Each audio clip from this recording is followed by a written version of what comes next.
Hey guys, Trevor here. And in this video, I'm going to show you how to change the text message notification sound on your iPhone. Now, first just open up the text messaging app here and let's just tap on somebody. You can change that notification sound for one individual or across your entire iPhone. To change it for one person, you're just going to tap on their name at the very top. And then at the very top right, you'll be able to see edit. Just tap on the edit button and edit contact info.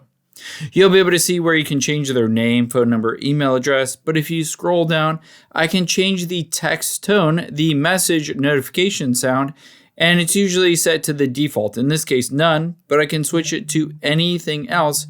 And just by switching it, essentially it will have that other sound for this one person. Just tap the little check mark at the top right and check again. And now whenever you get a text from them, it will play that sound. However, let's hop out of here and change it across your entire iPhone. To do that, let's tap on the settings button here. And once you're in your settings, we're going to scroll down until you get to sounds and haptics.